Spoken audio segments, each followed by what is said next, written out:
Bonjour à toutes et à tous. Je vous propose ces vidéos afin de partager avec vous ma pratique de l'informatique et du numérique. Eric, c'est aussi mon prénom.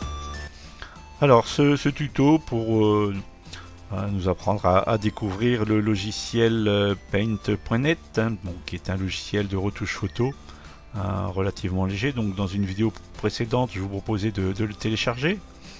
Alors, afin donc de réaliser cet exercice, je vous mets à disposition des fichiers, notamment ici donc une photo que l'on va réutiliser.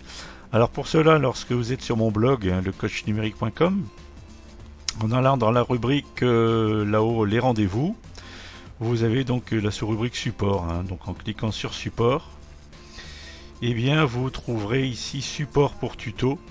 Donc lorsque vous cliquez ici sur la rubrique support pour tuto et ensuite paint.net, et bien donc vous pouvez récupérer les images que je vais retravailler avec vous. Donc par exemple ici une première image, la DSCF 0018 avec l'image de Jean Bart. Donc vous pouvez la télécharger. Donc je vais l'enregistrer.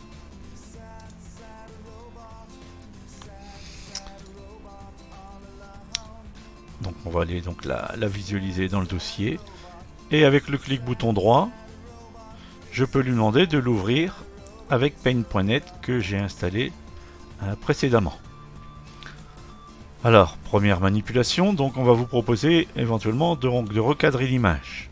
Donc sur la palette des outils ici sur le côté gauche, je vais cliquer sur l'outil donc un rectangle de sélection. Et je viens ici en haut à gauche de l'épée de Jean Bart, et en restant cliqué, je dessine un rectangle. En allant dans le menu donc image, je vais lui demander de rogner selon sélection.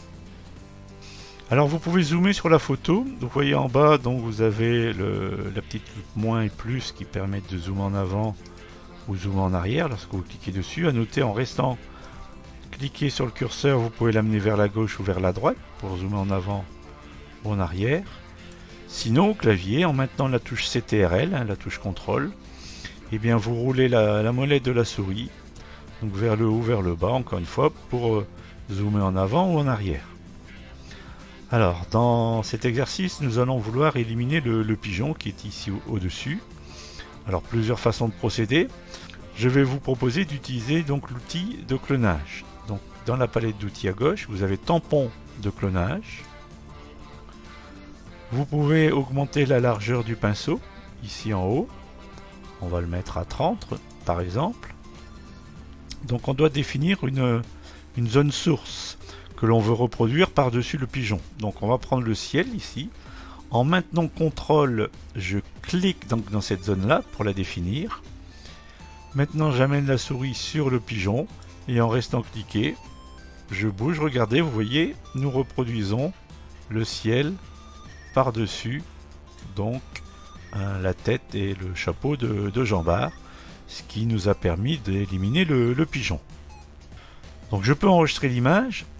Attention, si toutefois je veux garder l'original, dans le menu fichier, donc je vais faire un enregistrer sous, et pour conserver l'image d'origine, donc je vais rajouter la lettre B pour indiquer que donc j'ai cette image DSCF 0018 et B donc est une deuxième version avec le pigeon qui a été éliminé. Je peux indiquer donc les paramètres de qualité pour le format donc de la photo, qui était un format JPEG. Je vais laisser donc 95 par défaut.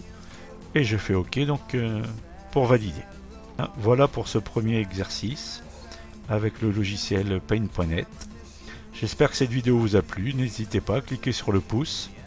En attendant, prenez soin de vous et je vous dis à bientôt.